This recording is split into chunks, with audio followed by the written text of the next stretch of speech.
नमस्कार, मी श्री प्रमोद सस्ते. आपण पाहताय प्रगती चळवळ. आज आपण एका अत्यंत महत्त्वाच्या संवेदन विषयावरती बोलत आहोत. आजचा विषय केवळ बीड जिल्ह्यापुरता मर्यादित नाही. हा विषय महाराष्ट्राच्या सामाजिक विवेकाचा, लोकशाहीचा आणि संविधानिक मूल्यांचा आहे. मित्रांनो, संतोष देशमुख हत्या प्रकरण आणि आता विलास घुले हत्या प्रकरण, ही दोन प्रकरणे केवळ गुन्हेगारी घटनाच नाहीत. या प्रकरणामध्ये विविध आरोप, प्रत्यारोप, जातीय ध्रुवीकरण, महिलांच्या कथित लैंगिक शोषणाचे दावे, राजकीय संघर्ष आणि न्याय व्यवस्थेकडून मोठ्या अपेक्षा, अशा अनेक स्तरावरती चर्चा सुरू आहे. या सर्व बाबींची अंतिम सत्यता तपास आणि न्यायालयीन प्रक्रियेतूनच स्पष्ट होईल. त्यामुळे कोणत्याही व्यक्तीला आधीच दोषी किंवा निर्दोष ठरवणे योग्य नाहीये. परंतु एक प्रश्न नक्की विचारावा लागेल. बीड जिल्हा नेमका कोणत्या दिशेने चालला आहे? ही लढाई व्यक्तींची नाहीये, व्यवस्थेची आहे. बीड हा शाहू फुले आंबेडकर विचारांचा प्रदेश आहे. हा संत गाडगे बाबांच्या समाज प्रबोधनाचा प्रदेश आहे. हा संविधान स्वीकारलेल्या लोकशाही भारताचा भाग आहे. मग वारंवार महिलांच्या सुरक्षिततेचे प्रश्न निर्माण का होतात? वारंवार हिंसाचाराची प्रकरणे का घडतात? वारंवार राजकीय आरोपच का चर्चेत राहतात? जातीय मानसिकता लोकशाहीची सर्वात मोठी शत्रू.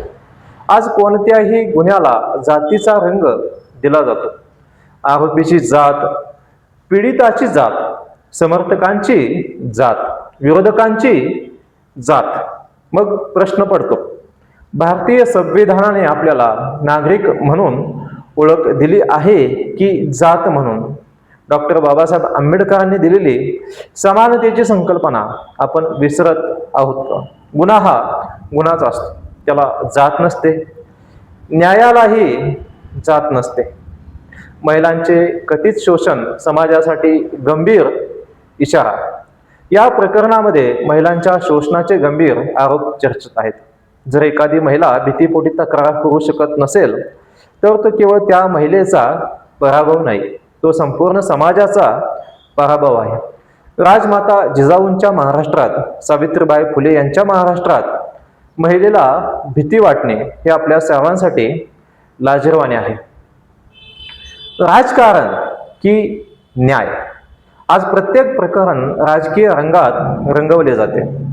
एका बाजूने आरोप, दुसऱ्या बाजूने प्रत्यारोप, पत्रकार परिषद, सोशल मीडिया. परंतु सत्य कोण सांगणार?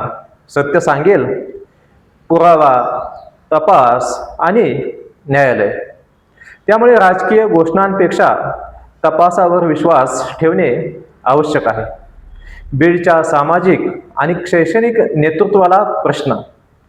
शिक्षक, प्राध्यापक, वकील, डॉक्टर, पत्रकार, सामाजिक कार्यकर्ते, धार्मिक नेते, आपण सर्वजण कुठे आहोत? फक्त घटना घडल्यानंतर निषेध करायचा की समाजामध्ये नैतिकतेचे शिक्षण रुजवायचे?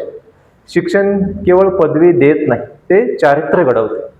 जर चारित्र्यच घडत नसेल तर शिक्षण अपूर्ण आहे.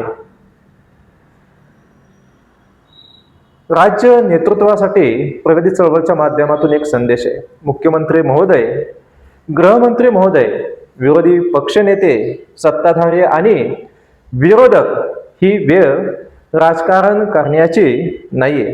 ही वेळ आहे लोकांचा विश्वास परत मिळवण्याची. जर नागरिकांना न्याय व्यवस्थेवर विश्वास उरला नाही तर लोकशाही कमकुवत होते.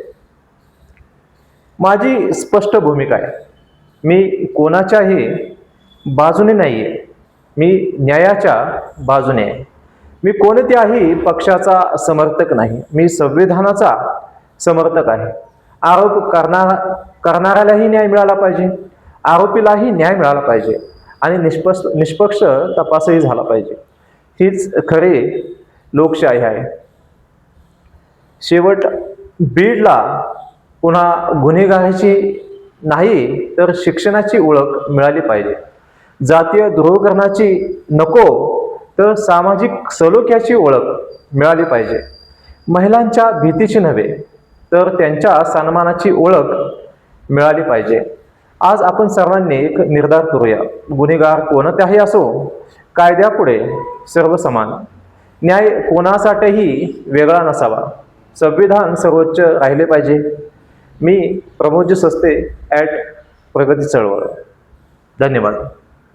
जय जिजाऊ, जय शिवराय, जय भीम, जय संविधान.